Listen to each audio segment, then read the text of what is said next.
So it was there that I learned that there's no limit to what you can achieve with hard work, strong work ethic. That optimism and respect for and empowerment of individual liberty shaped both my personal beliefs and my political beliefs, and also my vision for my country. And I started in politics on the local level 2 decades ago, inspired by a desire to just serve the ordinary folks in my hometown. First as a city councilman, and then as a city mayor, I led the fastest growing area of our state, and I experienced firsthand the power and the success of the free market and the proper role of government in our lives. How the proper role of government can foster economic growth. I cut property taxes and I invited businesses into our town. And what I focused on was basic infrastructure, building roads and water and sewer, and wasn't a lot of glamour in that kind of job, but again, with a firm belief in what government's proper role is in our lives, it really isn't necessarily glamorous. It's not government's business to spend the working man's tax dollars recklessly, and certainly not government's business to centrally plan an economy and control an entrepreneurial spirit. That just doesn't work. Government should lay infrastructure and level the playing field, and then essentially government needs to just get out of the way and allow the private sector to grow and to thrive and create jobs and generate wealth. Then, as governor of my state, my goal was to clean up corruption and to develop our rich natural resources, our abundant oil and gas and minerals, our rich, robust fisheries in Alaska. And an important project there was a center point. It was jump-starting a natural gas pipeline project that had been stalled for decades. We brought all the stakeholders together for mutual benefit. Our state, the energy industry, our neighboring country, consumers, and together with ordinary citizens who, per our Constitution in our state, the ordinary citizens are the resource owners. We brought these people together with the energy producers who bid on the right to produce our resources, and Alaska finally then was able to move forward on a project, a huge project that can help lead America towards energy independence.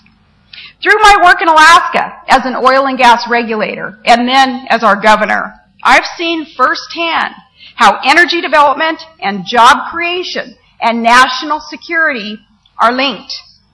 Affordable, reliable energy access to that is the key to economic growth, which is the key to job growth.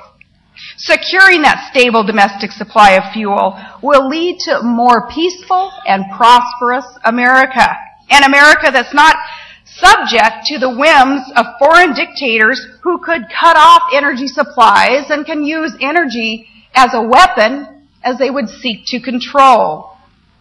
Of course, energy issues are critical to the whole world's stability and to economic opportunities.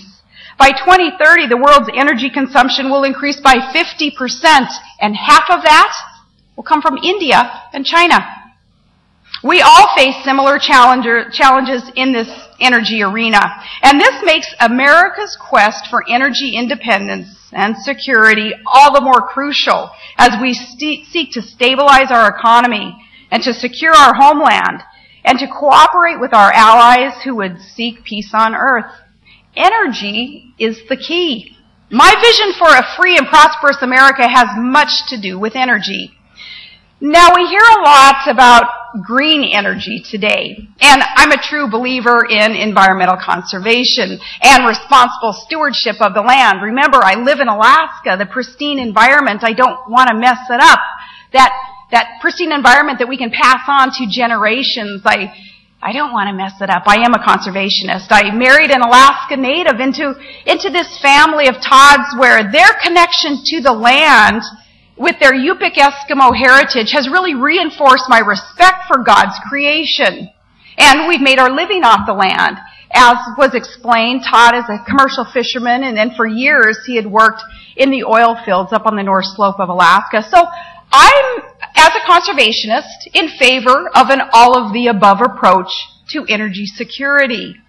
But all of the above means that we're going to have conventional resources too. That means the kind that we actually use to reliably fuel our economy. That means crude oil, for example, and natural gas, and our coal, and our nuclear power.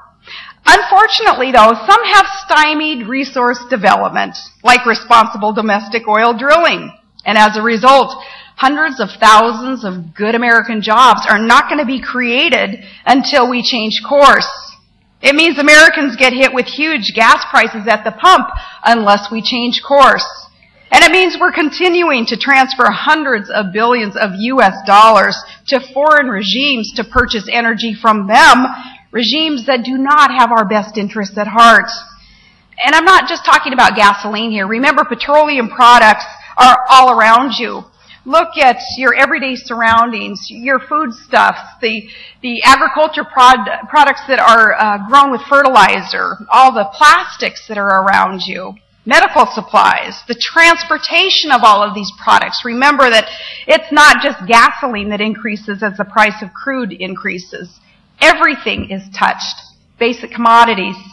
So as government locks up land and prohibits drilling, and we lose good jobs in the conventional resource arena, you may hear that it's green jobs that will be our savior. But look around the world. Try telling that to the thousands of English and Scottish workers who've lost jobs as a result of government investments in green energy projects. A recent UK study shows that for every green job created, 4 jobs were lost elsewhere in the economy due to lack of affordable energy.